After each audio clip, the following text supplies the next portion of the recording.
نبی پاک علیہ الصلوۃ والسلام نے ارشاد فرمایا، حضرت جابر رضی اللہ تعالیٰ عنہ اس کے راوی ہیں، کہ جنت کی کنجی نماز ہے اور نماز کی کنجی وضو ہے۔ سبحان اللہ۔ تو اب پتہ چلا کہ جنت کی چابی، جنت کی کنجی نماز ہے، اور نماز کے فضائل کی تو کیا بات ہے، کون نہیں جانتا کہ مسلمانوں پر سب سے پہلا فرض نماز ہے۔ حضرت معدان بن طلحہ رضی اللہ تعالیٰ عنہ، یہ حدیث پاک سنیے، سے روایت ہے کہ انہوں نے پیارے آقا علیہ الصلوۃ والسلام کے آزاد کردہ غلام حضرت ثوبان رضی اللہ تعالیٰ عنہ سے ملاقات کر کے یہ کہا کہ آپ مجھے کوئی ایسا عمل بتائیے، کوئی ایسے عمل کے بارے میں خبر دیجئے کہ اس کے سبب اللہ تعالیٰ مجھے جنت میں داخل کر دے۔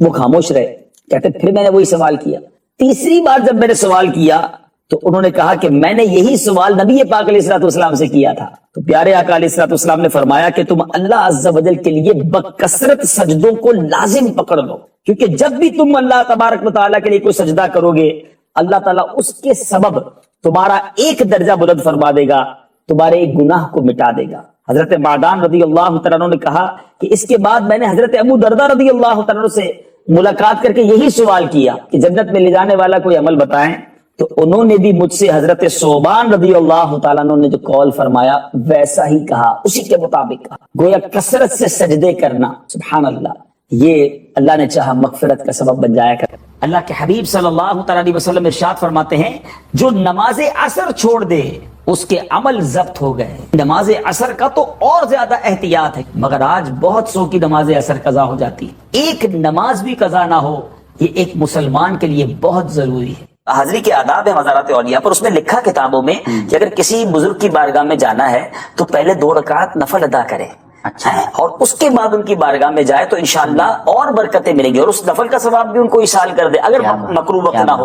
اور اگر بالفرض میں ہم کسی بازار پہ حاضری کو گئے اور فرض نماز کا وقت ہو گیا ہے تو فرض تو پہلے ہی ہے نا، تو بالکل نماز پہلے ادا کریں گے تو اللہ کی رحمت سے دعوت اسلامی کے مبلغین اولیاء کرام کے مزارات پر جا کر نماز کی بھی دعوت دیتے ہیں، نیکیوں کی دعوت دیتے ہیں، گناہوں سے بچنے کا ذہن دیتے ہیں۔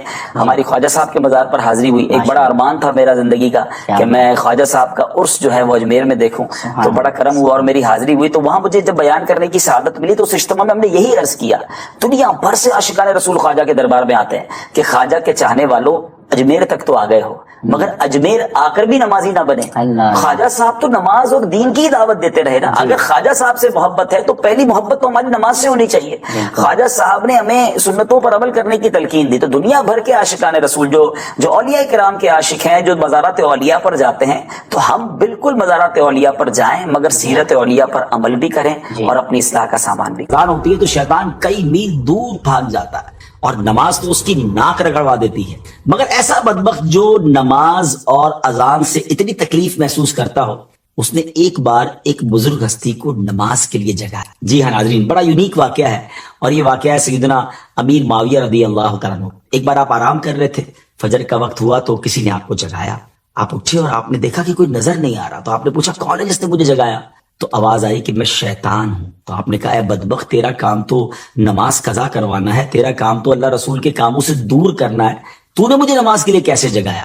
اب شیطان نے بہانے بنانا شروع کیے کہ میں تو پہلے سے ہی نیک تھا، میں تو پہلے سے ہی نیکی کے کام کرتا ہوں، میں تو نماز کے لیے جگانا پسند کرتا ہوں، مگر آپ جانتے تھے کہ یہ شیطان مکار ہے اور یہ اس کا کوئی خاص وار ہے۔ اللہ والے تو شیطان کے واروں کو پہچان لیتے ہیں۔ تو آپ نے فرمایا کہ مجھے سچ بتاؤ کہ تم نے مجھے کیوں جگایا؟ تو شیطان کہتا ہے کہ حضور بات یہ ہے کہ اگر آپ نماز کے لیے نہ اٹھتے تو مجھے معلوم ہے کہ آپ کو نماز سے کتنی محبت ہے، نماز قضا ہونے کی وجہ سے آپ خوب گریہ وزاری کرتے، اللہ کی بارگاہ میں خوب روتے، اور اللہ کریم آپ کی وہ گریہ وزاری کو قبول فرما کر آپ کو ایک نماز کا گناہ تو معاف فرماتا، مگر ہزاروں نمازوں کا ثواب بھی عطا فرما دیتا۔ تو میں نہیں چاہتا کہ آپ کو ہزاروں نمازوں کا ثواب ملے، اس لیے میں نے آپ کو جگا دیا، کیونکہ میں مسلمانوں کا خیر خواہ نہیں، اور میں نہیں چاہتا کہ مسلمانوں کو زیادہ نیکیاں مل سکیں۔ پیارے اسلامی بھائیو، بظاہر تو یہ ایک واقعہ ہے، لیکن ہمارے لیے اس میں بڑا درس ہے، کیونکہ شیطان پہلے تو ہمیں نیکیاں کرنے نہیں دیتا، اچھا پھر ہم نیکیاں کرنے لگ جائیں تو وہ نیکیوں میں کمی کروانے کی کوشش کرتا ہے۔ آپ نے دیکھا ہوگا شروع میں بہت سارے لوگ جو نماز شروع کرتے ہیں تو سنت غیر موقدہ بھی پڑھتے ہیں، فرض بھی پڑھتے ہیں، نوافل بھی پڑھتے ہیں، لیکن آہستہ آہستہ پھر نوافل کم ہو جاتے ہیں، پھر ہم نے دیکھا کچھ لوگوں کی سنتیں کم ہو جاتی ہیں، اور ایک وقت آتا ہے کہ پھر نماز بھی چلی جائے۔ تو شیطان کے واروں کو سمجھیے، اول تو وہ نیکی کرنے نہیں دیتا، نیکی کرے تو اس نیکی میں کمی لانے کی کوشش کرتا ہے، وہ بڑا مکار ہے، ہمیں شیطان کے واروں کو سمجھنا ہے۔ آپ سب کو نماز کی 6 شرائط بیان کرتا ہوں۔ نمبر 1 طہارت، نمبر 2 ستر عورت، یعنی جو بدن ہے اس کو بھی تفصیل بھی بیان کروں گا۔ ستر عورت جو ہے یہ دوسری شرط ہے۔ تیسری استقبال قبلہ، چوتھی وقت، پانچویں شرط نیت، اور چھٹی شرط تکبیر تحریم۔ سرکار دو عالم صلی اللہ تعالی علیہ وسلم نے ارشاد فرمایا، جس کا مفہوم ہے بتاؤ اگر کسی کے گھر کے دروازے کے باہر نہر ہو اور وہ اس میں 5 بار روزانہ غسل کرے تو کیا اس کے بدن پر کوئی میل رہ جائے گا؟ عرض کی گئی کہ نہیں۔ تو پیارے آقا علیہ الصلوۃ والسلام نے ارشاد فرمایا، جس کا مفہوم ہے یہی مثال 5 نمازوں کی ہے کہ اللہ عز و جل نمازوں کے سبب خطاؤں کو مٹا دیتا ہے۔ میں نماز کی ان 6 شرائط کی تفصیل جو ہے تفصیل بیان کرتا ہوں۔ نمبر 1 طہارت، یعنی نمازی کا بدن یہ پاک ہونا۔ نمبر 2 لباس کا یہ پاک ہونا، اور نمبر 3 جس جگہ نماز پڑھنی ہے یعنی اس زمین کا بھی پاک ہونا۔ یہ تینوں ملا کر طہارت کمپلیٹ ہوئی، ایک شرط۔ دوسری شرط ستر عورت، یعنی ناف سے لے کر ناف بھی شامل ہے اور گھٹنوں سمیت اس پورے حصے کو مرد کے لیے چھپانا ضروری ہے، یہ ستر عورت ہے۔ یہ دوسری شرط ہو گئی، دوسری شرط۔ اچھا، تیسری شرط کیا ہے؟ استقبال قبلہ، قبلے کی طرف رخ کر کے نماز پڑھنا۔ یاد رہے قبلے سے ہٹ کر اگر کوئی نماز پڑھے گا تو نماز نہیں ہوگی۔ قبلے کی طرف رخ کر کے نماز پڑھنا یہ نماز کی شرط ہے۔ اب آئیے چوتھی شرط، وہ کیا ہے؟ وقت، یعنی جب بھی نماز پڑھیں تو اس کا وقت بھی موجود ہو۔ وقت سے پہلے یا بعد میں نماز پڑھیں گے تو نماز نہیں ہوگی۔ اچھا، پھر پانچویں شرط کیا ہے؟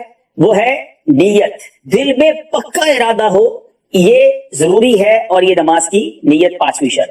اچھا، چھٹی شرط تکبیر تحریمہ۔ اس کا مطلب کیا ہے کہ بلند آواز سے اللہ اکبر کہنا، یعنی اللہ اکبر کہنا، یہ اس کی تفصیل ہے۔ تکبیر تحریمہ کا مطلب یہ ہے کہ اللہ اکبر کہنا۔ اب نماز کے 7 فرائض بیان کرتا ہوں۔ نمبر 1 تکبیر تحریمہ، نمبر 2 قیام، نمبر 3 قراءت، نمبر 4 رکوع، نمبر 5 سجود، نمبر 6 قاعدہ آخیرہ، اور نمبر 7 خروج بسمعہ، یعنی سلام پھیرنا۔ ماشاءاللہ، تو یاد غور سے سنا آپ نے، ٹھیک ہے؟ آپ وہ ہستی ہیں جن کے بارے میں میرے آقا فرماتے میرے بعد کوئی نبی ہوتا تو عمر ہوتا۔ عمر جس گلی سے گزر جائے اس گلی سے شیطان نہیں گزرتا۔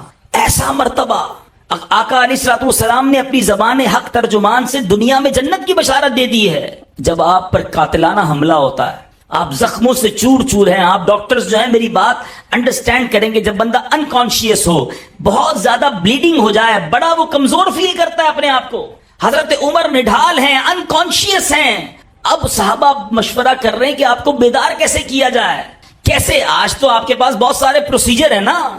ایک صحابی عرض کرتے ہیں کہ یہ نماز کے نام پر ایسے اٹھیں گے اسی کسی اور نام سے نہیں اٹھیں گے۔ اتنی نماز سے ان کو محبت ہے کہ یہ زخموں میں بھی کھڑے ہو جائیں گے، اگر یہ بے ہوشی کے عالم میں ان کو ہوش آ جانا ہے۔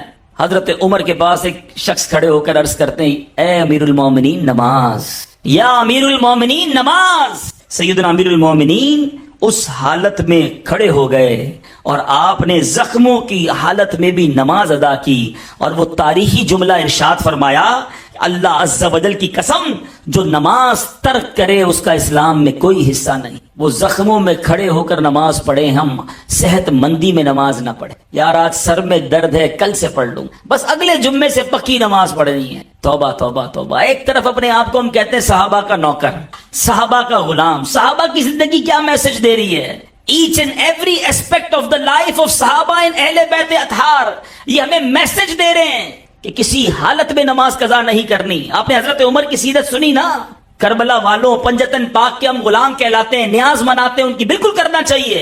مگر امام حسین نے تلواروں کے سائے میں کربلا کے میدان میں آخری کام کیا کیا تھا؟ سجدہ ہی تو کیا تھا نا. وہ سجدہ کربلا کے میدان میں کیا گیا، وہ سجدہ مجھے اور آپ کو میسج دے رہا ہے کہ کسی حالت میں نماز نہیں چھوڑنی. کیا قیامت کے دن صحابہ اور اہل بیت سے ملنا نہیں ہے؟ اگر حضرت عمر سے ملاقات ہو گئی، امام حسین سے ملاقات ہو گئی، اور انہوں نے ہم سے سوال کر لیا کہ ہم نے تو زخموں سے چور حالت میں بھی نماز قضا نہ کی اور تم ایئر کنڈیشن کمروں اور پنکھوں کے نیچے بیٹھ کر نماز قضا کر دیتے، کیا جواب دیں گے؟ پکی اور سچی نیت کر لو کہ انشاءاللہ آج کے بعد نماز قضا نہیں ہوگی. جس طرح جمعے میں ہماری مسجدیں فل ہیں، عصر میں کیوں وہ کراؤڈ نہیں ہوتا؟ کیا صرف جمعہ فرض ہے، عصر فرض نہیں؟ کیا مغرب کی نماز فرض نہیں؟ ذرا سوچئے نا، یہ کیسی انڈرسٹینڈنگ ہم نے ڈیولپ کر لی ہے. ہمارے بچوں کو سکھا رہے ہیں ہم گویا ڈیلیبریٹلی انہیں یہ ٹیچ کر رہے ہیں کہ بیٹا جمعہ ہی پڑھنا ہے، کیونکہ باپ تو جمعے کے دن ہی بیٹے کو لے کے مسجد میں جاتا ہے. عصر کی نماز میں باپ سویا ہوا ہے یا کام پہ لگا ہوا ہے. نہیں میرے میٹھے اسلامی بھائیوں، یہ ٹرینڈ ڈیولپ کیجئے کہ ہر نماز عاشقان رسول کے ساتھ مسجد میں جا کر انشاءاللہ ادا کریں گے. لیکن نماز نہ پڑھنا کتنا برا ہے، آئیے سنتے ہیں. اللہ کے حبیب صلی اللہ تعالی علیہ وسلم ارشاد فرماتے ہیں، جس نے جان بوجھ کر نماز چھوڑ دی اللہ عز و جل اس کے عمل برباد کر دے گا، اور اللہ عز و جل کا ذمہ اس سے اٹھ جائے گا جب تک کہ وہ توبہ کے ذریعے اللہ عز و جل کی بارگاہ میں رجوع نہ کرے. ناظرین ذرا غور کیجئے، نماز صرف رمضان میں فرض نہیں ہے. ماہ رمضان میں مسجدیں آباد ہو جاتی ہیں، لیکن جیسے جیسے رمضان کے روزے آگے بڑھتے ہیں، بدقسمتی یہ ہے کہ رمضان میں بھی نمازی کم ہونا شروع ہو جاتے ہیں، پھر آخری عشرے میں کچھ واپس آ جاتے ہیں. لیکن جیسے ہی عید کا چاند نظر آتا ہے، رمضان چلا جاتا ہے، نمازی کہاں جاتے ہیں؟ ہم مسلمان تو باقی رہتے ہیں نا، ہمارا ایمان تو ہمارے پاس ہی ہوتا ہے نا. مسلمانوں پر سب سے پہلا فرض نماز ہے. ہم جس طرح رمضان کے ختم ہوتے ہی مسجدوں سے چلے جاتے ہیں، آپ خود سوچئے کہیں یہ اس طرح کا میسج تو کنوے نہیں ہو رہا کہ شیطان بند تھا تو ہم مسجد میں تھے، شیطان کے آزاد ہوتے ہی اللہ سے دور ہو گئے، گویا شیطان کے استقبال کے لیے نکل کھڑے ہوئے. یہ ایٹیٹیوڈ اچھا نہیں ہے، یہ انداز اچھا نہیں ہے. کہیں ایسا نہ ہو کہ نماز چھوڑنے کی نحوست سے جو بڑی مشکل سے نیکیاں کمائی ہیں وہ ساری برباد ہو جائیں.